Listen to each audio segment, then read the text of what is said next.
A senior advocate of Nigeria, Mike Ozekome, who is lawyer to the leader of proscribed IPOB, Nnamdi Kanu, has written to President Muhammadu Buhari, urging him to order the immediate release of Nnamdi Kanu through what he calls a more productive political solution.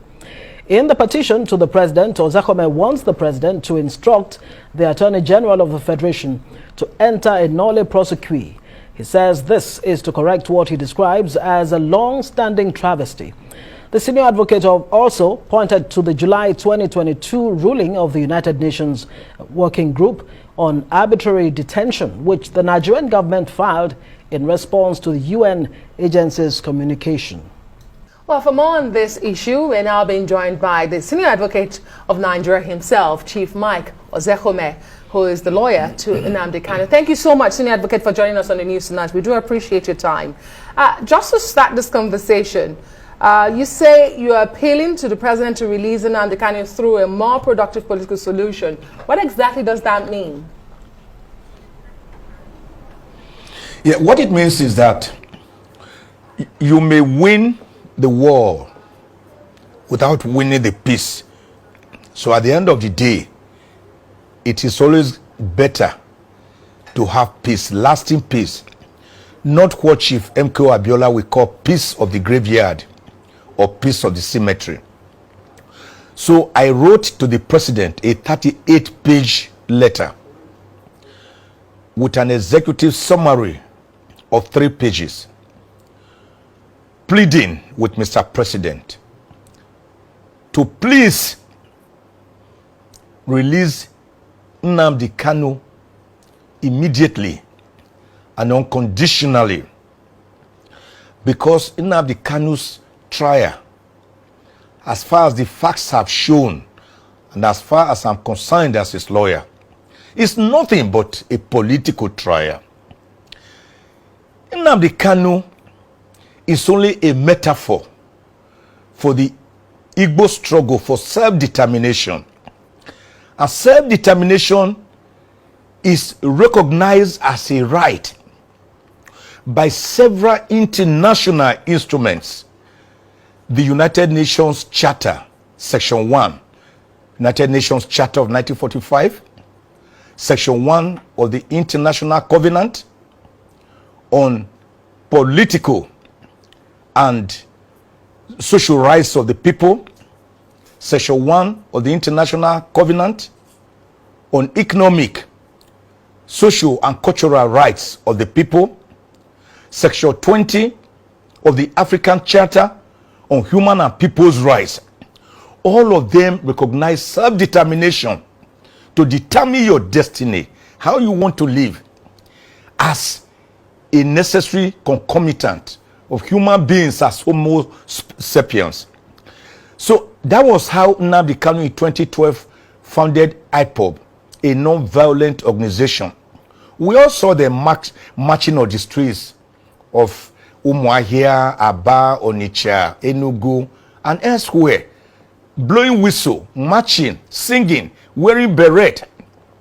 They were non-violent until the 14th of September 2017, when through Operation Python, the Nigerian army invaded the ancestral home of Nnamdi Kanu with his father in residence, Eze Kanu, using Operation Python. In that operation, about 28 unarmed and innocent Nigerians were brutally mowed down. Nnamdi Kanu escaped through his teeth with the whiskers and landed first in Rome and then Israel, where he deposed to an affidavit to show the circumstances under which he had run away from Nigeria, that he did not jump bail which had been granted to him. Whilst on that bail in United Kingdom, as a citizen of UK, Nnamdi Kanu visited Kenya. And on the 26th of June, 2021, Nnamdi Kanu was forcibly abducted, like was done to Umaru Dikko on the 9th of July, 1984.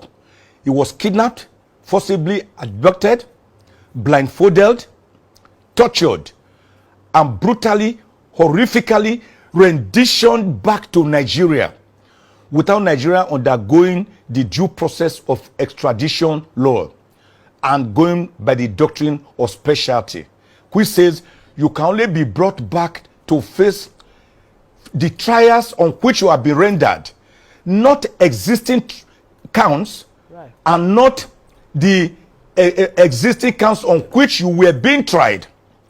So when Nnamdi Kanu was brought back, they had to again amend the 15-count charge, the 8-count charge that were against him before he was brutally brought back to Nigeria, to 15 counts.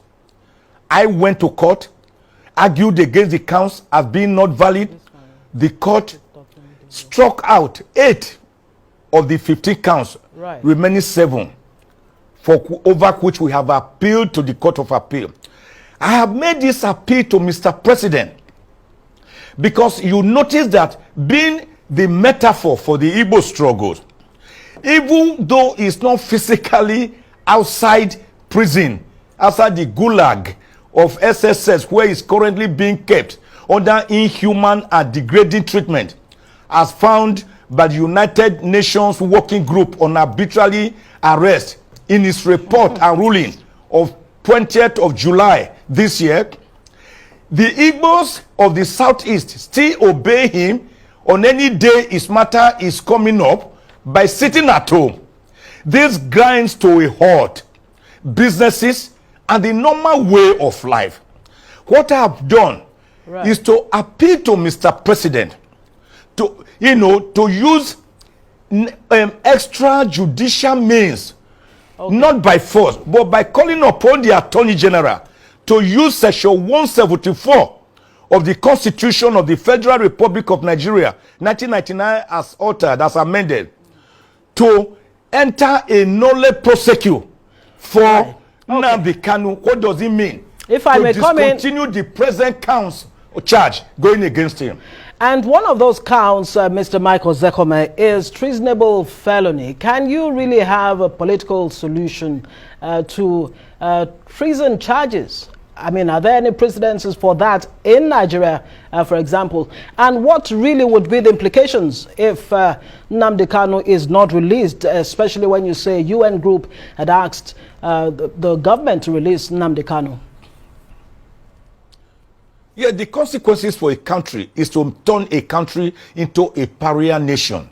If United Nations Organization, the Charter of 1945, to which you are a signatory, you are a charter, you are a citizen of the world by being recognized by the United Nations, and it has given a ruling and you ignore it, there are usually consequences. Such a country is turned into a pariah nation. When you talk about treason, Section 15 of the Extradition Act says you can only rendition a person back, not for counts that were already going on, but for the matter you think he has done wrong there. So the United Nations Working Group indicted the Nigerian government and the Kenyan government for brutally bringing Nnamdi Kanu back to Nigeria and keeping him under horrendous treatment. Treason, there are no counts really bordering on treason. The nearest they have is what they call treasonable felony. But we have shown the counts for what they are: empty, hollow, vain, vacuous. Counts that have no substance, full of sound and fury, signifying nothing. That was why we were able to strike out to get 8 counts struck out, remaining 7, which we have told the Court of Appeal to also strike out. If you accuse a person, for example, of making a broadcast, you didn't state where he made the broadcast, whether it was in the spirit world or in the land of the dead or in ghost land, and then you are saying that based on that voice, which can be simulated, that some people demonstrated in Nigeria and burnt houses, some military people were also affected. I hope the government will be able to call about 1 million Nigerians out of Nigeria's 280 million people to come and testify to show what effect they said a broadcast from an unknown destination, contrary to the Federal High Court Act and contrary to decisions by the Supreme Court, that you must state the venue of an offense and the time. They did not state. Would they be able to have up to 1 million Nigerians to come and state, okay, you made this broadcast. That is why some people broke ribs. The counts themselves are ludicrous and ridiculous. The nearest they would have got is that he imported the transmitter. All right, senior to advocate. where Obulu is Sizo. Anambra State, which the Federal High Court in Abuja has no jurisdiction over. So I am telling President Buhari that as the president of Nigeria, he can look at the larger picture, not at the smaller picture. He must see the cup as half full, And not half as half empty. All right. He must see Nnamdi If I may Kanu come in here, from the binoculars that is being persecuted. Okay. His political persecution as found out by the United Nations Working Group on arbitrary detention. Okay, senior advocate, I mean, you've written this to the president. I wonder if there's been any response. And I also like to ask you, because the president has been asked this question only recently in an interview, and he said he would not interfere with the judiciary. Kanu's case is in the court. Let the judiciary take its course. Let the case take its course in court. But I also want to ask you, as a senior advocate of Nigeria, is it that you do not have faith in the system, in the judiciary, for this case to run its course? To start with, the case itself is political. When I see political cases, I know them. I've practiced law for 41 years. When the president says he will not interfere with the judiciary, no one is saying he should interfere with the judiciary. I do not expect Mr. President to go before the judge and say, hello, I want you to withdraw this case. I've struck it out. It doesn't go that way. Nor will I ever advocate for that. What I do say is that the president is the appointer of Abubakar Malami, the attorney, senior advocate of Nigeria, the attorney general of the federation. Have you not seen in the last 7 years many political cases, many cases involving federal government appointees that were discontinued with a nolle prosequi? That is not interference with the judiciary. It is a right, a constitutional right given to the Attorney General of the Federation under Section 175 of the Constitution, that you can undertake, you can continue, you can discontinue, you can withdraw any charge that is already going on, whether initially filed by you or by any other person or authority. But the Attorney General cannot do this by himself, because he's an appointee of Mr. President, because the tail cannot wag the dog, because the messenger cannot become greater than the person who sent him a message. That is why I'm saying the president, as commander-in-chief of the armed forces of Nigeria, and as the president, using his executive powers under Section 5 of the Constitution, does have the power to instruct the Attorney General to say, look, it is more politically, socially, culturally, economically productive to have Nnamdi Kanu released immediately and unconditionally from detention, so that there will be peace again in the restless southeast part of Nigeria. Is southeast not a part of Nigeria? Have you not seen that each day Nnamdi Kanu is going to court, or when they believe that he's going to court, that the entire place is locked down, and that has been going on for over 3, 4, 5 years? Is Mr. President, can he not see Southeast as part and parcel of Nigeria and discover that the best solution to this is political solution? That is not interference with the judiciary. It is by simply instructing the Attorney General of the Federation, who will do what the law says he can do under Section 174 of the Constitution. I assure you, my dear sister, that is not interference with the judicial function. Rather, it is in compliance with our judicial tenets.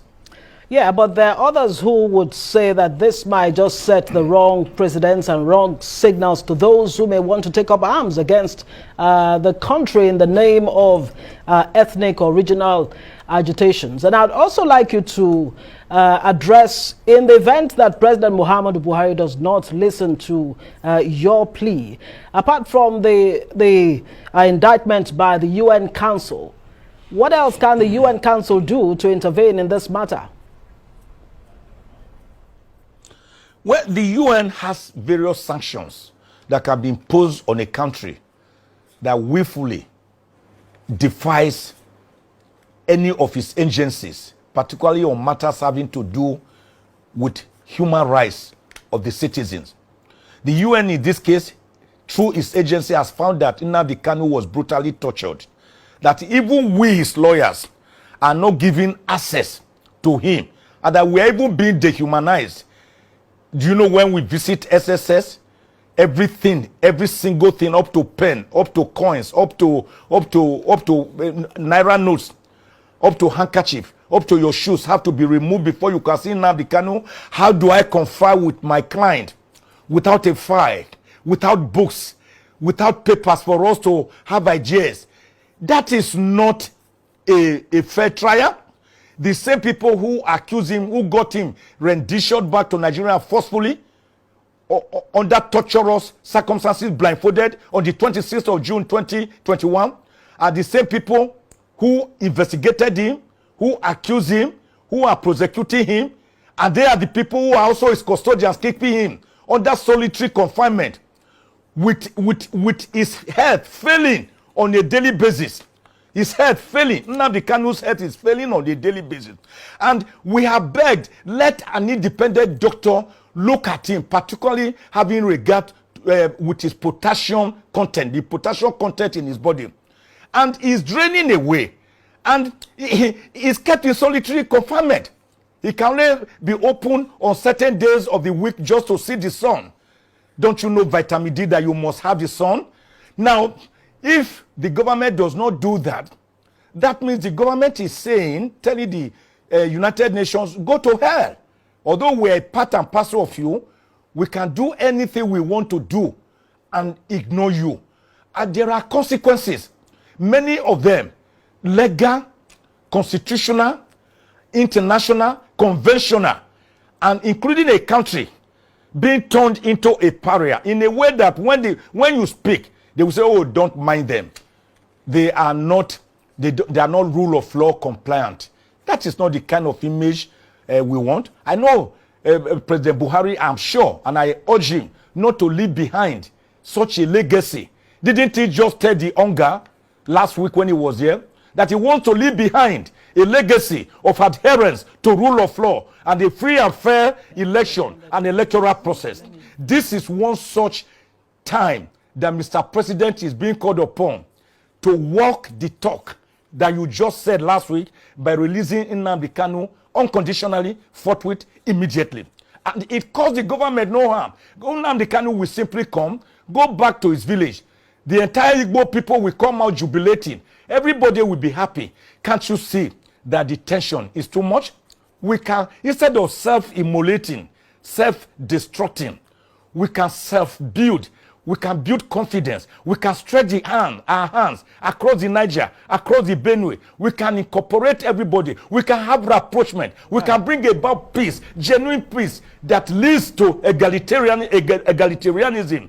Peace, not peace of the graveyard or cemetery, but peace that is built with mutual respect. Yeah, so that point has been. We also feel they are part and parcel of this country. That point has been well. And it's the same it has been well made. If I may just. Sunday Igboho, yes, who was also arrested. Right. I've written severally on it that he should also, because his determination for Oduduwa Republic is not a crime known international law. And that's the point I'm trying to make. That's the point I'm trying to raise with you. If it were not signal to non-state actors and other ethnic agitators that they can actually go ahead in the event that President Muhammadu Buhari really responds to your appeal. Excuse me. Yeah. You and I, we are living in Nigeria. You are talking about harmless people who are not armed. Are you not aware that in this country, some Boko Haram, some people accused of Boko Haram were released and traded for others by way of a quid pro quo? They say, okay, release some of us. Then we will release some of your detained citizens. Are you not aware that that has gone on in this country? So what is the bad precedent of saying a non-violent person should be released from detention, from illegal detention, a detention that the United Nations has been found to be illegal and to be unconstitutional and to be torturous. I do not see anything that is setting any bad precedent there in a situation where as a matter of fact, some Boko Haram and armed bandits are being released in exchange for some of their members, where kidnappers are demanding from parents of children they have kidnapped to buy tarodo, tatache, tomatoes, vegetable oil, palm oil, ugba, to buy salt, to buy rice, for them, beans, yams, for them to feed their children so as to keep them alive, to enable the parents pay ransom for them. What is the long precedent here that we are just saying find a political solution by going through the tenets and the provisions of the law? I do not personally see anything wrong with that at all, and there's none that I know of. And I cannot see it leading to any floodgate or any resurgence by other people coming to say, criminals coming to say, oh, you must also give me reprieve. It does not happen that way. How many Nnamdi Kanus do you have in Nigeria? And how many Sunday Igbohos do you have in Nigeria? These are people who have carried the specter of their people on their heads, and they have become a metaphor for their self-determination struggle. Right, Mr. Mike Ezekhome, senior advocate of Nigeria and lawyer to Nnamdi Kanu, the proscribed IPOB leader. Thank you so much for joining us on News.